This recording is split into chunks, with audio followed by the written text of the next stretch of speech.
Hey guys, back with another Echoing Thoughts podcast here, episode number 66. And this one's going to be all about the patch notes May update. HoYoung came out. A fun class. I'm recording this on Sunday, May 5th, Cinco de Mayo, and doing this allowed me a few days to get used to the class, get used to the patch. A lot of small changes that have been made. We'll dive into that later on. I thought it was a interesting patch, but it's always nice to have a new character. They had some things that I liked and disliked. We'll talk about that. But first, I have to talk about sort of the big Maple Story news in general, and that is the whole thing with Niru. Niru, I think is how you say his name. If you don't know, he was going to be the first level 300 in the PC version. It was a huge accomplishment, world first one ever to get there. Nexon, he was streaming it. Nexon was promoting it, and it was going to be a huge achievement all around for everyone. And he kind of just did a full reverse Uno, and just totally spent the time in front of 20,000 people ranting about why he's not going to get to level 300, why he's not going to play the game anymore until all these things need to get fixed. And he went on a rant. I'm going to be full honest, I didn't watch the whole thing. I watched bits and pieces of it. But so I don't want to go into the details of that, the things that he talked about. But I do think that I do think that there's obviously two sides of the coin, right? Where people think that why did he do that? Right, the backlash. He kind of ruined an opportunity to, I guess, partner with Nexon or maybe lose credibility. Going after a big company, what is even it gonna do? What kind of impact? Nexon probably most believe Nexon won't do anything, right? Those people that were hating on it believe that it kind of wasn't gonna have any impact at all. And then there's obviously the other side of the people that thought he was a legend, a hero, and thought what he did was incredibly brave, and unheard of, kind of like a trailblazer per se. And this doesn't happen, right, in anything, to be honest, and especially in gaming where it's like a billion dollar company, and players just don't do that at this level, anyways. And I thought that my takeaway was that I had nothing but respect for him, honestly. My initial takeaway was that it just says a lot about him as a person and kind of the state of the game in general, where he would be spending all this time, money, I don't know, resources, whatever it is, to be this great, right? To be the world first of anything is an incredible achievement, whether it's a game or not, whether it's anything. Being the first of anything is very impressive. And the fact that he used his platform and this opportunity, something he's been grinding for years, right? Instead of kind of just taking it all in and getting the congratulations, the good jobs, all the pats on the back, and all of the recognition, he used it instead to do the opposite, right? To be controversial, to kind of speak his mind. And I thought that is just extremely, extremely impressive, and something that I can't even imagine doing myself. And especially if it was like a world first thing, right? I think that is something that not too many people would do. Taking up that sort of viewership, all eyes on you, and instead of getting congratulated, you speak your mind. And I have nothing but respect for him and what he did, and I truly believe that this is sort of how change happens, right? When someone that has of his stature has something, everything to lose, basically, is a ambassador of the game per se, a veteran of the game, and he goes out and bashes the company, they'll notice it. It's going to put on notice, right? I saw like articles being written about it. Um, Obviously, a lot of between other games, people noticed it. I saw Asmongold um, talk about it. People brought it up there. It's spreading, right? And I think that is what is the best part about it, right? And that's all you can really ask is that it it brings he brought attention to something that is, and he kind of set the standard. Right now, maybe Nexon doesn't change immediately. Maybe things are going to change within the game, right? But it's at least going to give the next person the confidence to do it. What if it's someone in another game that has a more populated uh, community that comes out and speaks up, right? That is kind of the beauty of the internet nowadays, the beauty of streaming and all of that, social media, where these people have platforms and can really hold the billion-dollar companies accountable.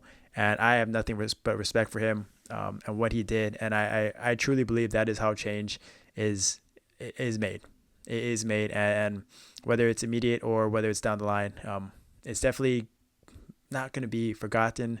And I think it's an awesome thing that he did, and I truly hope that things change for the better, right? With their game, our game, just in the landscape overall. But I'd love to know you guys' thoughts on that, where you guys stand. I did see that his first point was talking about the merging of servers and how it's going to help the economy, how um, help the games grow, right? That's how things get sold within the game, how people make mesos, things like that. And I think that is something that we can all relate to here, right? We've talked about merging for a long time, and I hope that it is something that Nexon is taking seriously, and on top of the other changes that he talked about. But I'd love to hear you guys' thoughts and comments on this topic. I think it's pretty insane, not gonna lie. But we'll be right back, answer a few questions, and then we'll get into the patch notes right after this. So I get a lot of questions about comparing classes, right? And it's specific to people's situations, right? It's not just like at the highest level. It's not just at end game. It's always like, this is this class's stat. This is my stats. Why is he beating me when on my tiers list, or people mention that my class is better, right? So for example, I got this DM on Discord about Mercedes versus an Iran, right? You would think the Mercedes has higher cap, 39k physical attack, 18.6 mil. Sorry, 39k physical attack, 18.6 mil cap, level 206. And the Iran is 33, 34k physical attack, 15.3 mil cap, level 215. And it sounds like the Iran is doing more DPS in Lotus, right? And obviously, you would be, if you knew anything, you're watching any tiers list, you see that Mercedes are very good. At the end game level, they have a lot of lines. Their line count is insane. Irans are middle, lower tier, right? And so how is an Iran with less stats, less cap, doing more damage than a Mercedes with more stats, more cap, right? And that just doesn't make any sense. And I think, so usually when someone comes to me with this type of question, right, comparing classes, a lot of the times I ask, what boss you're fighting, what are your V skills like, because that doesn't show up on the player card, that doesn't show up on the stat sheet, and some classes are are impacted more. Their DPS is impacted more by their V skills being maxed, right? Like line counts are, when you see on the spreadsheets or on the calculators, are based off of max V skills, right? If it's duration based like a Mercedes and your V skill isn't maxed, you lose out on a ton of damage, right? Not, it adds up, right? Lines here, lines there, if you're missing out on final damage. So that is usually the first question that I ask. Then obviously Mercedes is one of those classes that have high peak and but they don't. For middle tier players, I would say in the 30s to 40k physical attack, 18s to low 20 mils cap, they aren't reaching that potential yet because a lot of the lines are very small, very, very small, right? Their clone lines are extremely small. So even though they have like 19,000 lines, I would say that most of their burst, most of their clone lines kind of count as two lines count as one, maybe even three lines count as one line, because one cap line anyways, right? Three small clone lines equal one cap line. So that is sort of the things that I talk about, right? I understand it's very frustrating when you hear that someone wants to play X class, right? They see it on the charts, like Phantoms are very good, or they see that Paladins are very good. They see that Mercedes are very good, and then they play it, and um, they're getting beat by someone with less gear, or maybe same gear on a lower tier class, right?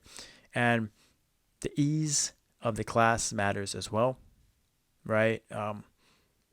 Mercedes and Guild Dungeon would crush in Iran, right? No one doubts that. But if you have to start moving, if you are having a hard time surviving, like in Lotus, you have to take the platforms to avoid lasers. Irans have their iframes; they can stay on the ground longer. It all adds up, right? It's all about uptime. Um, so it's very challenging to whenever someone asks me this class, why am I doing worse than this class when my class should be better and my gear is better? And it's sort of a roundabout way of answering, but um, there's just a lot of factors, right? There's just a lot of factors, and some classes, the way that they are constructed, the way they do DPS, just aren't meant like they require a lot of funding. Let's just be real with it, right? And in this case, the Mercedes was a second main, right, versus a main Iran. That may not seem like a big difference because his stats are better, but it matters, right? Because like you just aren't invested in it as fully, right? You just maybe are kind of maybe doing 80% of what you would do on your main. Like you would just like for flames or potentials, like you're kind of giving it the like just not the main treatment, right? You're kind of just like, oh, this is my second main. Like for my Demon Slayer, for example, I just don't invest as much resources into like getting perfect perfect potentials, perfect flames. I'm happier with maybe 1 out of 3 good potential lines, or um, one maybe not max Star Force on an armor, um, things like that. Those things add up. It does, right? And I'm gonna be honest, the gap between like the lower tier classes and the upper tier classes isn't that great. I think the game is pretty well balanced. Where like if you look at it, like 15,000 cap lines or 16,000 cap lines for an Iran versus like 18,000, 19,000 lines for a um, Mercedes, but a third of those lines aren't cap. That averages out, right? That averages out to about the same, and um, and so it's not, the gap isn't as big as people make it out to be. So I get it's frustrating, right? I get these questions all the time, and I just wanted to sort of give my input because and share it to everybody because it's the there's just a lot that goes into um, tiers list. There's a lot, like you can see a Mercedes like at the end, like you watch videos of Mercedes that are very strong, but like their gear is exceptional, right? No one's really posting. You don't see too many middle tier Mercedes doing all that great. Um, and it kind of goes the same for other clone classes, like even Paladins. Like without the end game gear, you'll find out that they're not that exceptional either, unless they have the best of the best gear. Like right, as a second main, a Paladin second main, it's just not going to be as um, topping the charts like a main Paladin. So I know that's a kind of a long-winded answer, not really what people want to hear. But if you have any questions, I had a good conversation with this guy on Discord, and we kind of talked things through. Right, everyone's situation is different. There's always things that people can improve on that add up. Right, the add up levels matter. Right, Mercedes. I remember Frenchie's at level 200. He had the same gear up until like level 220, 225, 230, and he didn't change anything. He just leveled, and his DPS went up because levels matter. It actually does impact the damage, and especially for classes like Mercedes, it has an impact for sure. So I got this question from the Seven Jin on my most recent video where I posted about the Night Lord um, doing insane damage in normal Damien, and it was basically thoughts on Nightwalker versus Night Lord. And I've talked to Edward about this in our previous podcast about where he thinks Nightwalkers rank. I've talked to the best Night Lord in our game or in our server, Mila Rings, Mila Rings, and they're both sort of in the same boat where they think that Night Lord's burst is arguably better, right?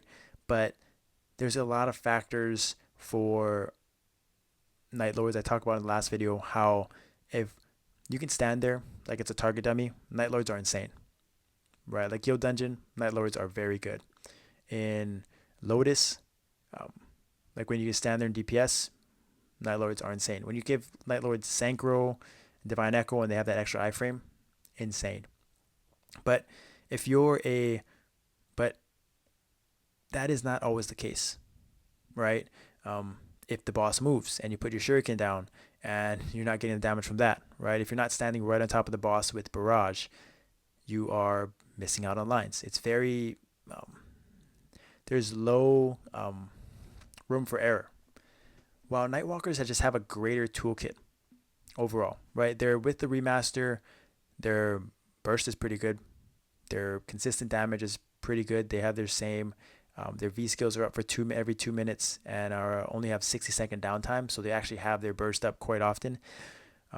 Omen is up quite a bit. I think the biggest, and they're both fairly easy to play, right? They're basically a one preset type of class, and there's not much micromanaging skills and things like that. But Nightwalkers have self heals.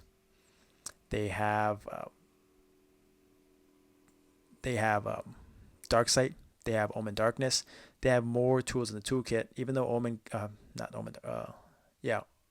Darkness. I think that's what it's called. The 170 hyper, which is an iframe. Even though that got changed to 60 seconds, I think it's still an iframe, right? Night Lords only have Dark Sight. Not that great. They don't got any self heals. So again, if the Night Lord is getting Night Lord needs a lot of support from their party, right? They need bishops to heal them. They need, to maximize their damage, right? If they're taking a lot of damage, they can't heal themselves. If they are aggro or if they don't have synchro, it makes it much more challenging for them to survive, right? They rely on other classes where Nightwalkers are pretty self-sufficient. They have pretty good mobility. They have pretty good survivability. And I think over like a longer fight, and their DPS is greater, and they just have, their biggest issue is if the boss moves and Omen isn't on top of the boss, you actually lose quite a bit of DPS. But Omen is up quite a bit.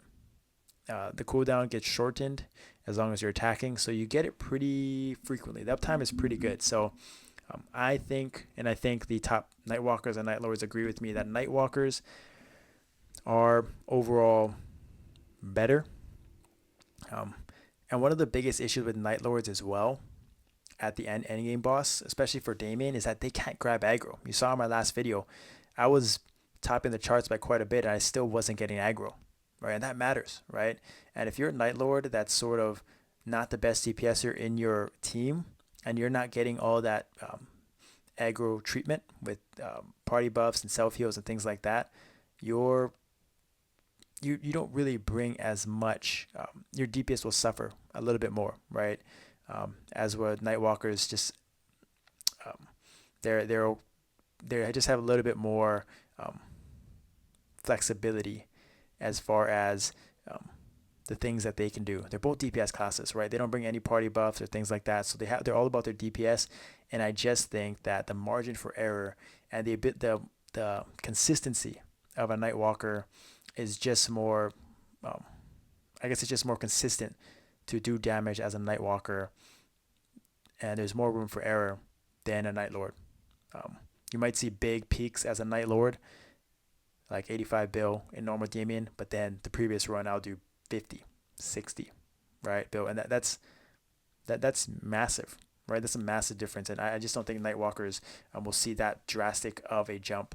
Um, and they also have the peaks like Edward can. If Edward's aggro and he'll actually hold aggro, yeah, he'll do a ton of damage. He'll be tanky, and be self sufficient, and just no, it'll be we won't have to worry about him losing aggro at all. But yeah, it's tight.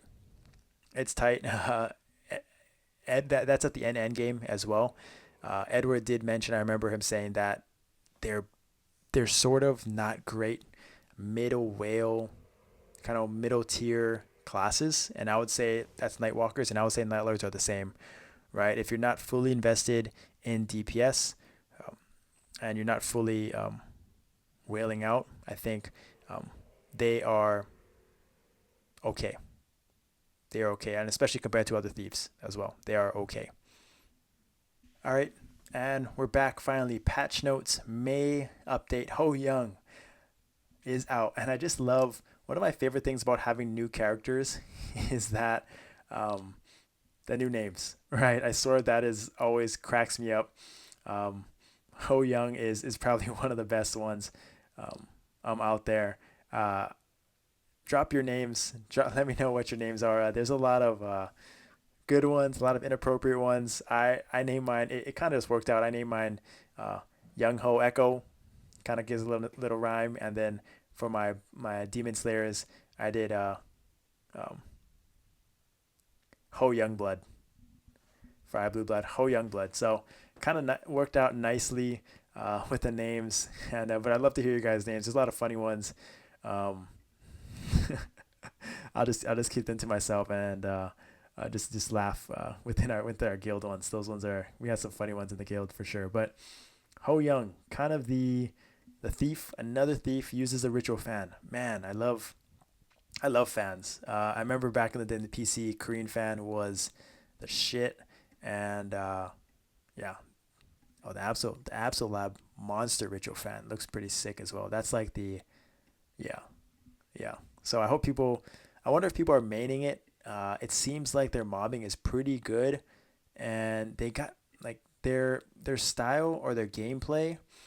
I guess this is the main thing. Charges his talisman and his scroll energy, using all these different skills they have in Earth Humanity to stack it up, combo it up. They have two different types of charging um, types of energy. So it's definitely something I have not dove into at all. I kind of just followed whatever people said at as the auto battle skill wheel. I know Moonbeam, of course, had a sick video. His videos are always epic about skills and auto battle and skill wheels. So definitely check that one out, Moonbeam. If you don't know, I mean, you know who he is. But um, yeah, his videos are always awesome, especially for new classes as well. Um, and hyper skills. So this one was an interesting one. This 170. Yeah, this one right here. I just got to 175 on one of my Demon Slayers. My Ho Young on one of my accounts, and it was a invincibility skill, but you have to hold it down, and then the cooldown is reduced based on the remaining duration when you finish using the skill. So I think it was 2 seconds every. The cooldown gets reduced every 2 seconds for every 1 second you hold down the skill, and you can hold down for 20 seconds. So you basically can get it 40 second cooldown reduction. It's a lot. It's a lot. It's a very unique skill. Not like I wonder if I guess they have so many active skills already. Like they didn't need another active skill, but nothing's wrong with a short iframe kind of short iframe that's unique and kind of flexible depending on the player and how they want to use it. To be honest, I have no idea what passives to use. I kind of just did what the recommended was one, but I think that some of these are pretty good because this one of humanity. So it obviously hits a lot of these skills, which is nice. I think that's the play for sure. And then V skills, I got to see it. I hope someone hits fifth job soon with the burning event and things like that to see those new skills. But link skill, we'll take that. Physical damage, we like that. Sorry, mages out there, but this one is a must-have for all physical damage users. That's got to be in your rotation no matter what. And then skill timer UI. This is probably the most, I guess, the best part of the update for majority of players, right? This is unique. This is pretty cool, and something that having a few days to play with it, I was able to still kind of test out, feel it out, and give a good opinion on it. I'll post some videos on it where I have it placed. I think the main thing is you want to be able to move it, right? Like, so you hold down this button and it's going to give you this setting right here, this page, and you can move it wherever you want. I find it strange that it was like cut off right here, but I found that kind of putting it in the middle was like the best spot. I haven't done any endgame bossing yet, but it's still to be determined. But it kind of reminds me of, like, I played World of Warcraft with the add-ons and things like that, and everyone has their own play style and setup and what works for them. So I definitely think that you guys should see what works best for you. What I noticed, and it's class based as well, right? Some classes have a ton of skills that just blow up this page. I thought it was too much clutter, so what I did was I maxed this out right here. I think it's to 30 seconds. So anything under 30 seconds was not showing up, and I liked it that way, right? It kind of kept it to the main stuff, because there's some random stuff in there that have short cooldowns that I just didn't like for my Demon Slayer and for my Paladin. That I'll just like get rid of that stuff. I don't need it. I liked having the max amount of skills kind of on one line. It just felt like it made it nicer. And yeah, obviously had to. I like this hold for 5 seconds. It kind of creates a little check mark as well when it, kind of when the cooldowns are up. That's just a nice reminder. And then display pet buffs for sure. I think it is kind of what you want to go there. But that is, I'll talk about it more in other videos, but I'm curious what you guys are doing with it. I know that, like, I'm thinking like bishops have an insane amount of skills, so it kind of depends on them, and they have to obviously toggle between first and second pages. So this is a nice, like, if you can get used to it and see what works best for you, it can be very beneficial. Avoid having to go to the second page to kind of check even like timers for like res or other skills like benediction, or for paladins, like my stun was on my second page. Some people maybe have their res on the second page. There's a lot of things that you can do as you get used to it. So I would definitely play around with it, especially with like daily bosses or just an auto battle. You can see what shows up and then get familiar with it, and yeah, figure out what works best for you. But I think it's definitely something you need to, in my opinion, get used to, right? Especially with V4 coming and more skills coming, that skill wheel is going to fill up fast, and you may not have space on your second page to even put like your big cooldowns, right? Like a lot of people put like your big cooldowns on your second page just to see the timers. Those may have to be gone altogether, right? You might just have to rely on this right here, which is nice, right? Give us a little bit of time before V4 to play around with it and get comfortable with it. But yeah, it's definitely giving me World of Warcraft kind of add-on vibes, and I think it's, I think there's value added to it for sure, and definitely a fun little quality of life change there. Monster collection achievement improvements.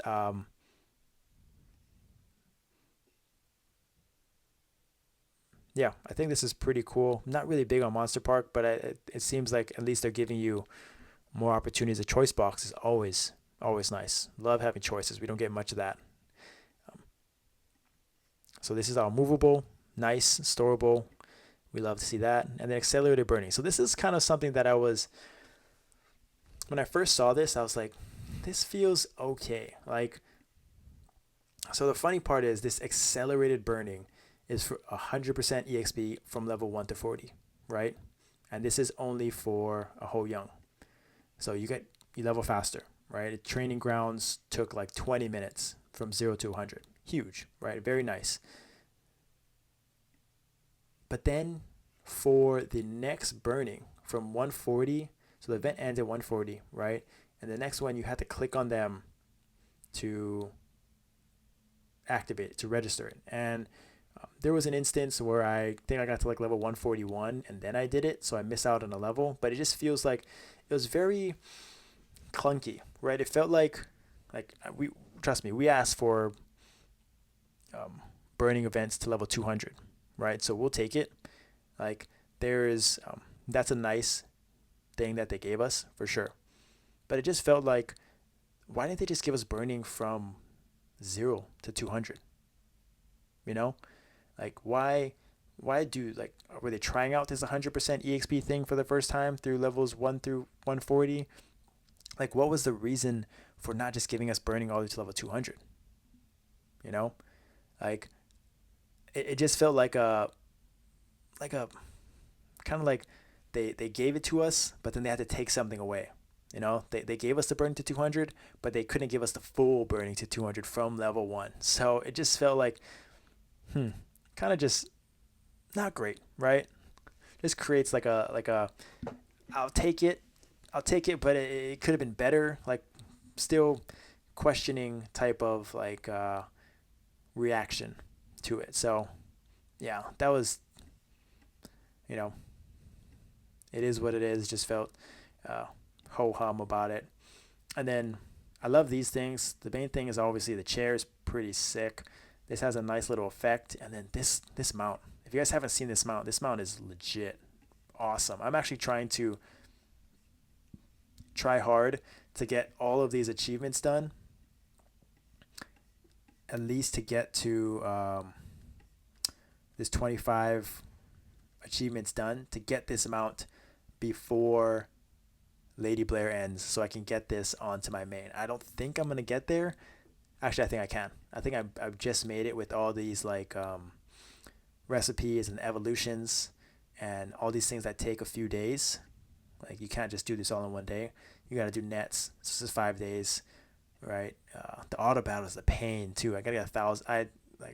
I pretty much have to get everything done except for this 1,800 minutes of auto battle because that extra 800 minutes is rough to get in a short amount of time. So yeah, that is kind of what I'm going for. Everything else is pretty doable as long as I do my dailies, and then hoping to get this mount before Lady Blair event ends.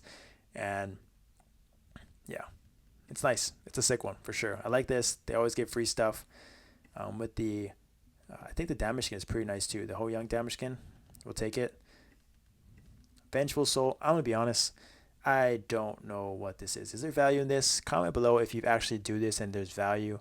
It just feels like the benefits are just not great, right? Like, what are we, like, it doesn't even state what the stats are. Maybe fuse full at 4 to get a Vengeful Ring. Maybe there's something here that I'm not doing, but I honestly overlooked this. Let me know in the comments if I should be doing this or not. But yeah, I didn't even bother with it. Royal Style Point Shop. This is pretty sweet. Not gonna lie, I love when they give this to us. I like the magician vibes. The damage skin is pretty nice. The cute mount, and then this card thing. I like it. Yeah, this card pretty cool. The hat, man, it gives you like that the level 40 mage hat type of vibes from PC with that I don't even know what it's called, but yeah, I like that, the white one. And this damage skin seems pretty nice. We'll see what it looks like, but yeah. And then kind of packages, things like that. Crystals, if you like crystals, gotta take advantage of those growth ones. Emblems, yeah, dude, they've been giving a lot of crystals recently. It's excessive. It is a lot. And then this is where the thing that I hate the most is coming up. Nothing to do with this. It had to do with this. Yeah, this was super annoying. This is the biggest. I'm sure feedback section was blowing up about this, but um, yeah. Improvements have been made so that daily and elite dungeons now check your current star force and attack to guide you to the appropriate dungeon difficulty when entering them.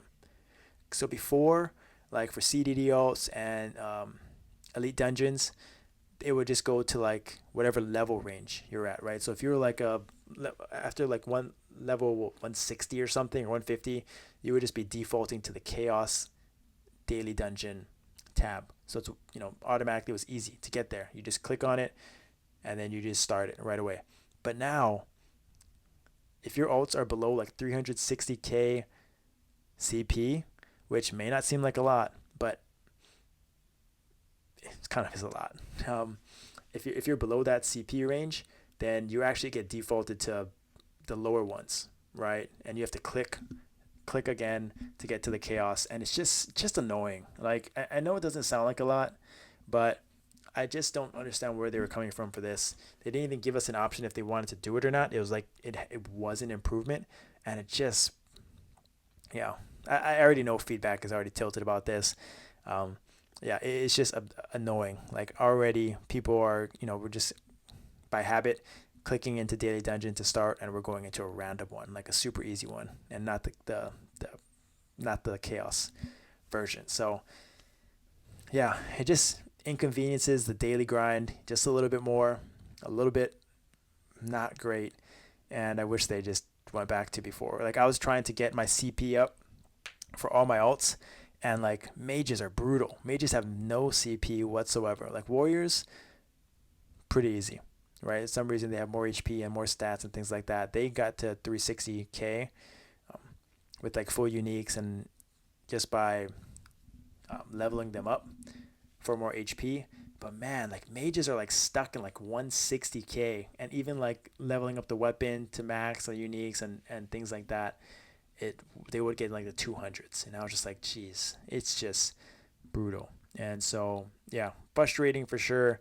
Um, Wasted a lot of powders and mezzels just to get that, and yeah, it's annoying. Wish they didn't do that, but it is what it is. Everything else is pretty straightforward, I think. Didn't hear anything about all this other stuff. Um, yeah. Oh, this one, Damien World Tree and Dark World Tree, and then for Lucid, I think as well. Um, Not instantly recharging your gauge even when you're in a proximity, so they kind of increase the proximity. Hopefully, yeah. Same thing for Lucid right here. So that's nice. But yeah, other than that, I didn't see anything. Let me know if there's anything else, any other comments, things that you have um, about what you saw in this patch. It was overall a pretty ho hum patch, right? A few great things, a few not so great things. I'm hoping, I'm very curious what to do in June, right? Um, with V4 coming out soon. So last year V3 came out end of June, before the July update. It was a bonus update. So it was June update at the beginning of the month. June end of June had the update for V3, and then July, like a few weeks later, had their update. So I'm curious if they do that again this year. I'm curious what they do with June update. But my last kind of final tips is expect V4 coming soon. So if you don't have nodes stocked up, if you're not saving your nodes, if you're not, preparing for V4, should start, right? If you see nodes that are kind of cheaper in the market, people are undercutting by a ton, jump on those, right? Jump on them, kind of stock up a little bit. It'll be easier. Hold them, don't open them until obviously V4 comes out, so you have a chance of actually pulling your V4 skill and not having to craft it. But level up all your skills